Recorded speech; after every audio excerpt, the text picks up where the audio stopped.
यदि आप संतान सुख, पारिवारिक शांति और जीवन के कष्टों से मुक्ति की कामना रखते हैं तो इस पावन कथा को श्रद्धा से सुनें और वीडियो को शेयर ज़रूर करें। साथ ही हमारे चैनल को सब्सक्राइब करें। आपका एक छोटा सा सहयोग हमें ऐसे ही धर्म, भक्ति और आशा से भरे कथाएं आप तक पहुंचाने की प्रेरणा देता है। हमारे साथ बोले हर हर महादेव।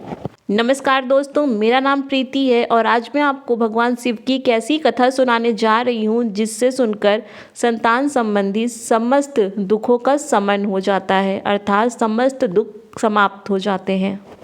तो चलिए बिना देर किए अपने वीडियो की शुरुआत करते हैं तथा कथा का आरंभ करते हैं। हिमालय की गोद में जहाँ श्वेत शिखर आकाश से संवाद करता है, वहीं विराजते हैं आदि योगी भगवान शिव, करुणा, वैराग्य और कल्याण के अनंत स्रोत, जो अपने भक्तों से कुछ नहीं मांगते और उन्हें सब कुछ दे देते हैं, जो मौन हैं, जिनका मौन भी संसार की पीड़ा हर लेता है। शास्त्र कहते हैं भगवान शिव बिना प्रयास के भी फल देते हैं और संतान सुख तो उनकी करुणा का पवित्र प्रसाद है। दोस्तों, आज की ये कथा उन माता पिताओं के लिए है जिनके मन में संतान को लेकर व्यथा है, उन दंपतियों के लिए है जिनके आंगन में किलकारियां अभी नहीं गूंजी, और उन परिवारों के लिए भी है जिनकी संतान है फिर भी वो कष्टों से घिरे हैं। श्रद्धा से सुनने पर ये कथा मन, कर्म और भाग्य तीनों को शुद्ध कर देती है। एक दिन माता पार्वती तप में लीन थीं और भगवान शिव ध्यानस्थ थे। उसी समय पृथ्वीलोक से असंख्य प्रार्थनाएं कैलाश की ओर उठी। किसी की गोद सूनी थी, किसी की संतान रोगी थी, किसी की संतान मार्ग से भटकी हुई। माता पार्वती का हृदय द्रवित हुआ, वो अत्यंत दुखी हुई।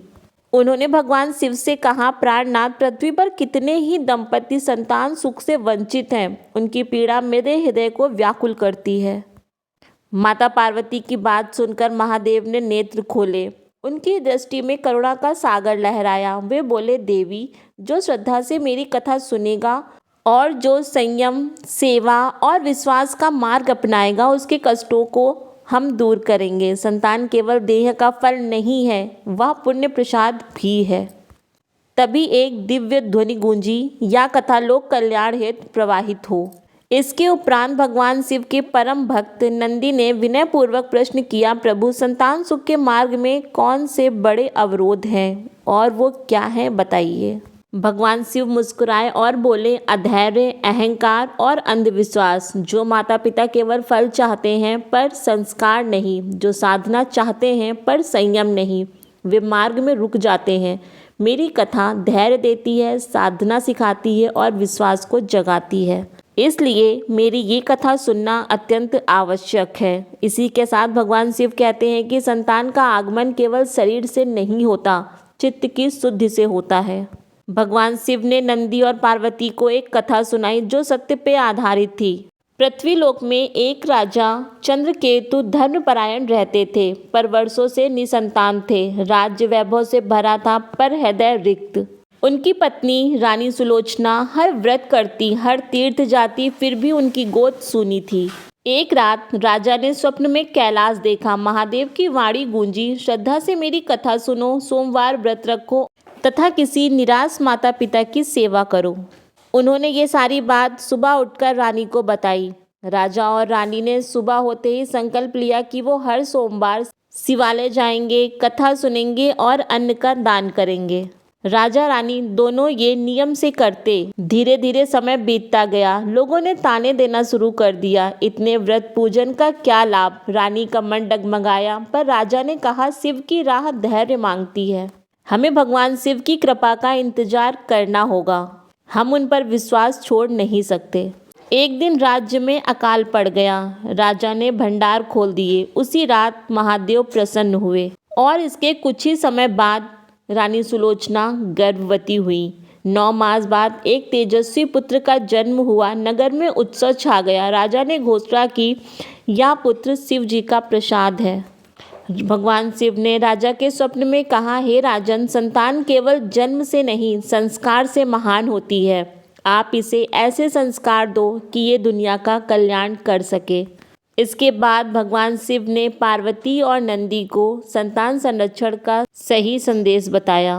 शिव जी ने कहा, गर्भकाल में माता का मन शुद्ध रहे और वो अपने क्रोध और द्वेष से दूर रहे। इसी के साथ संतान प्राप्ति के लिए गणेश जी और कार्तिकेय ने भी कुछ उपदेश दिए। गणेश जी ने कहा, बुद्धि और विनय से ही संतान का कल्याण होता है। तो कार्तिकेय बोले, अनुशासन और साहस संतान को जीवन पथ दिखाते हैं। शास्त्र कहते हैं, जो दंपत्ति या कथा 11 सोमवार सुनते हैं, शिवालय में दीप जलाते हैं और किसी असहाय की सहायता करते हैं, उनके संतान संबंधी सभी कष्ट शांत हो जाते हैं। इसके बाद भगवान शिव ने कहा, मैं फल नहीं गिनता, मैं भाव देखता हूँ। भाव शुद्ध हो तो शिव स्वयं मार्ग बन जाते हैं और मैं कुछ नहीं चाहता, मैं बस आपसे आपकी सच्ची भक्ति और श्रद्धा चाहता हूँ। दोस्तों, अब आपको हम कुछ नियम और सावधानियाँ बताएंगे जिससे आपको शिव जी की कृपा शीघ्र प्राप्त होगी। संतान की प्राप्ति के लिए और संतान के सुख की प्राप्ति के लिए शिव जी का जो मंत्र है वो है सिर्फ ओम नमः शिवाय। जबकि विधि क्या है, आप प्रातःकाल ब्रह्म मुहूर्त में उठेंगे, स्नान करेंगे तथा स्वच्छ वस्त्र धारण करेंगे। पूर्व की ओर मुख करके आसन पर बैठें। रुद्राक्ष की माला से 108 बार जप करें या जप नित्य या कम से कम सोमवार के दिन अवश्य करें। दोस्तों, आप अपने संतान की रक्षा एवं बाधा निवारण के लिए महामृत्युंजय मंत्र का जाप करें। ओम त्र्यंबकम यजामहे सुगंधिम पुष्टिवर्धनम उर्वारुकमेव बंधनान मृत्युमोर्चेय मामृतात्। इस मंत्र से गर्भ बाधा दूर होती है, संतान के स्वास्थ्य की रक्षा होती है, भय, नकारात्मक ऊर्जा और अशुभ प्रभाव शांत होते हैं। या जब 108 बार या 1008 बार संकल्प लेकर करें। दोस्तों, अब आपको हम सोमवार के व्रत के नियम बताते हैं। सबसे पहले सूर्योदय से पूर्व उठें, शिवलिंग पर जल, दूध, बेलपत्र अर्पित करें, ओम नमः शिवाय का जप करें। दिन में एक बार सात्विक भोजन करें, नमक और तामसिक भोजन से बचें। भगवान शिव की साधना करने से पहले ये संकल्प लें, हे प्रभु, मैं और मेरा जीवन साथी पूर्ण श्रद्धा के साथ ये साधना कर रहे हैं। यदि हमने यह व्रत और आपकी साधना सच्चे मन से की हो तो हमें संतान सुख प्रदान करें और हमें माता पिता बनने का आशीर्वाद दें। बच्चे के लिए इच्छुक दंपत्ति के लिए कुछ विशेष नियम हैं, जैसे क्रोध, द्वेष और अपशब्दों से दूर रहें। पति पत्नी में आपसी सम्मान और प्रेम को बनाए रखें। शिव कथा और भजन नियमित सुनें। सोमवार को दान करें, दूध, चावल या फिर सफ़ेद वस्त्र। जब आप पुत्र के लिए साधना कर रहे हो तो कुछ सावधानियां रखें, जैसे झूठ, छल और अहंकार से बचें। साधना के समय मांस, मदिरा और नशे से पूर्ण दूरी बना के रखें। साधना को बीच में ना छोड़ें। तुलना और अधैर्य ना करें। दोस्तों, अब हम आपको सोमवार के व्रत का महत्व बताते हैं। सोमवार का दिन भगवान शिव का दिन है और यह चंद्रदेव का भी यह दिन है, जो मन और संतान से जुड़े हुए माने जाते हैं।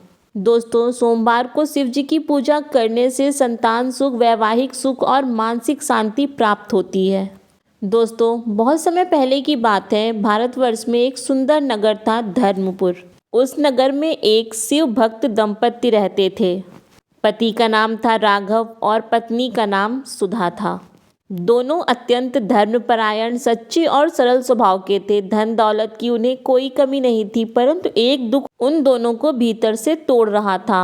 वो दुख था कि उन्हें कोई संतान नहीं थी। समाज के लोग तरह तरह की बातें करते, कभी ताने, कभी सहानुभूति, परंतु सबसे ज़्यादा पीड़ा सुधा को थी।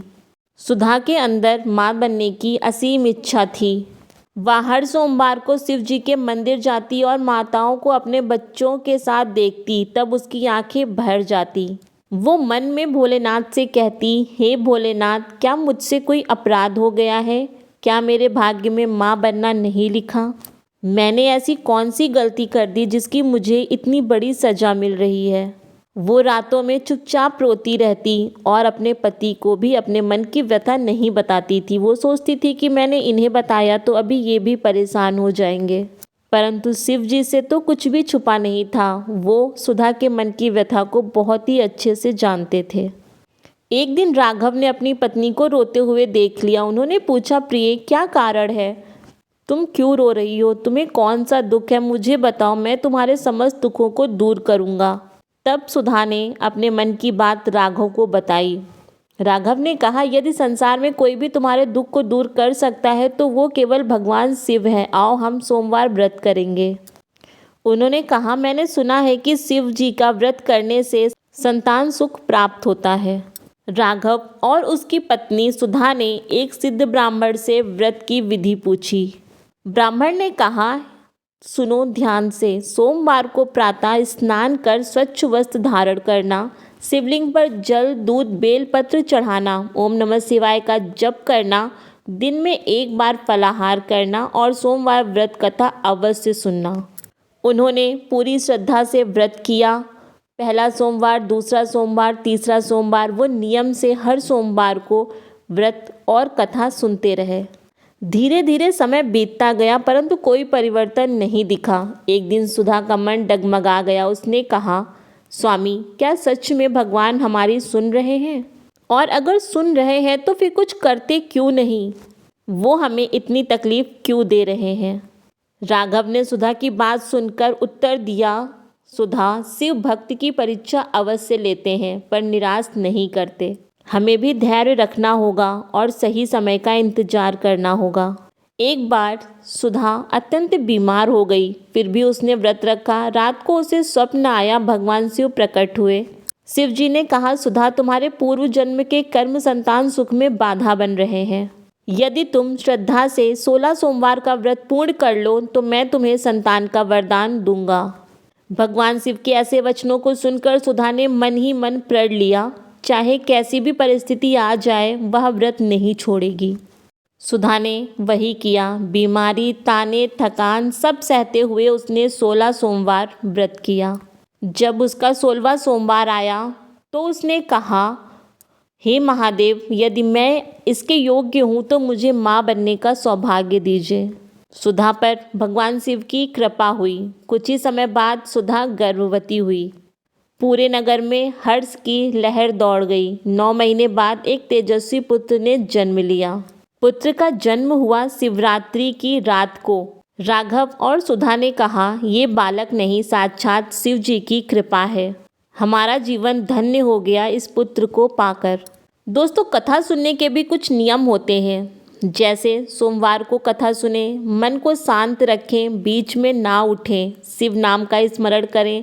सोमवार की कथा के बाद शिव जी से प्रार्थना अवश्य करें। दोस्तों, संतान का सुख ईश्वर की कृपा से मिलता है। धैर्य और श्रद्धा सबसे बड़ा तप है। सोमवार का व्रत मन, चंद्र और भावनाओं को शुद्ध करता है। शिव दया से असंभव कार्य भी संभव हो जाते हैं।